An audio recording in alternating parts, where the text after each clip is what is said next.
Ciao a tutti, sono Rui.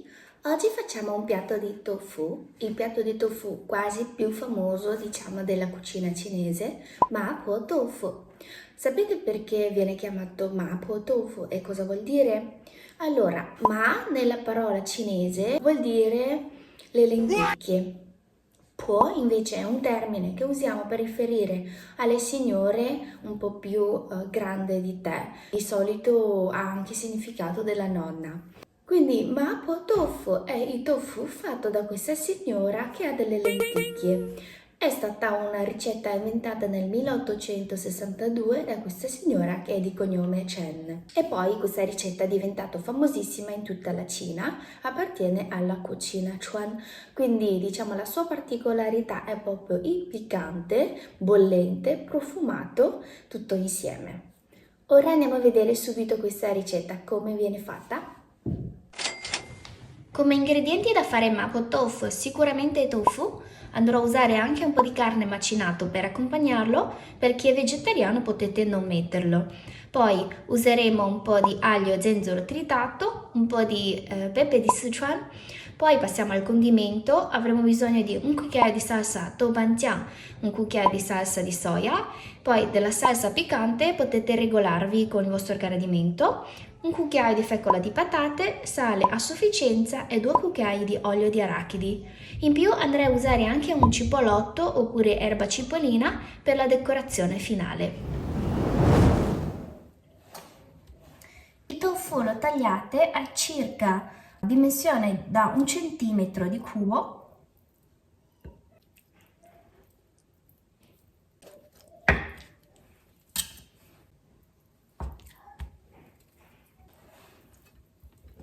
Prima di saltare il tofu andiamo a bollirlo in acqua calda per 2 minuti, aggiungendo solo un po' di sale. Questo aiuta un po' a consolidarsi, quindi dopo si romperà di meno e poi aiuta sicuramente dopo anche la cottura e toglie un po' anche, diciamo, l'odore quello da soia. Dopo un paio di minuti in ebollizione possiamo togliere il tofu. Ora possiamo riaccendere il fuoco per saltarlo in padella. Aggiungiamo olio. Mettiamo giù la carne macinata. Quando la carne cambia colore aggiungiamo l'aglio e lo zenzero tritato e pepe di Sichuan. Facciamolo profumare anche la carne.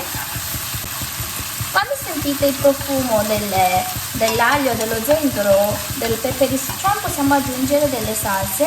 Abbassiamo un po' la fiamma, se no schizza.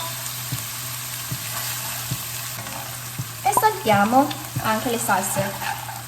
Sia la salsa piccante che il pepe di Sichuan potete regolarvi con il vostro gusto, il vostro gradimento, perché ovviamente c'è chi mangia più piccante e chi di meno. La salsa di peperoncino potete sostituirlo anche con dei peperoncini freschi. Ok, a questo punto, dopo che vedete la salsa diventare un po' rosso, aggiungiamo un bicchiere di acqua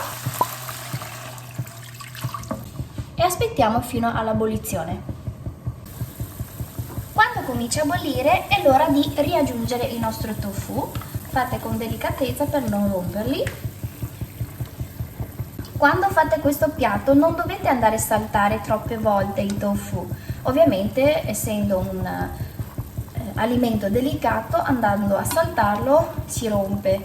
Quindi con un po' di acqua facciamo bollire un paio di minuti, così tutto il sugo, tutto il sapore rientra anche nel tofu, che di per sé non ha tantissimo sapore.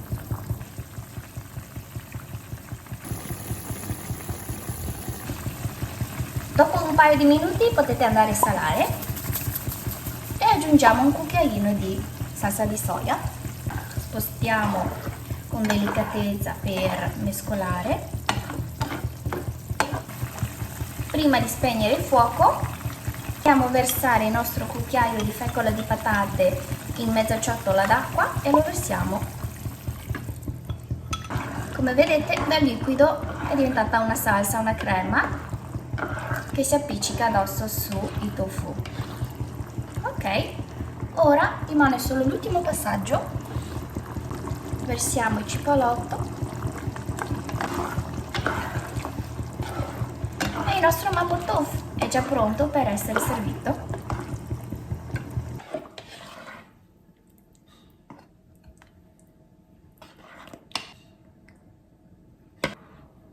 Come sempre, mi sa che esagero sempre con le porzioni. Comunque ecco qua il nostro mapo tofu. Questo, ragazzi, accompagnato al riso bianco, è veramente la fine del mondo.